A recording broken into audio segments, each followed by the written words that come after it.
In this video, I'm going to show you how to secure your root account for your AWS. So what is root account? The root account is an email address used to sign up for AWS. The root account has full administrative access to AWS. For this reason, it's important to secure this account. So let's go ahead and let me show you how you can secure accounts. But first of all, when you sign in, this is how your AWS console is going to look like. And then we're going to go to regions. And once we're in regions, we're going to choose US East Virginia. The reason behind this is because when we roll out any update, this is the first place it goes first. So we're going to choose US East Virginia. Perfect. And then once we're here, we're going to go all the way down to security. We got to go first to all services. And then we're going to go to security and compliance. And then we're going to go to I am. And then you're going to click I am.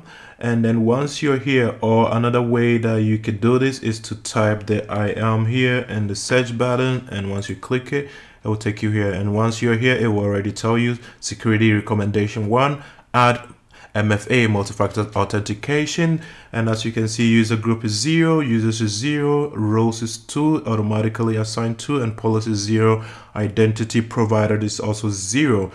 So how do we go? And we're going to go ahead and add multi-factor authentication. And device name, I'm going to say my phone. And then I'm going to go with authenticated app. You can use security key or hardware TOTP token, but I'm going to go with my phone, and then I'm going to click next. And then I'm going to use Google Authenticator app. So I'm going to use the key. And I'm gonna go ahead and scan the barcode with my phone. So before we go, what is IAM? So IAM is Identity Access Management, and it allows you to manage users and their level of access to the AWS console. And it creates user and grant permission to the users, and create groups and roles, and control access to the AWS resources. I hope you enjoyed this video. Don't forget to like and subscribe. Thank you.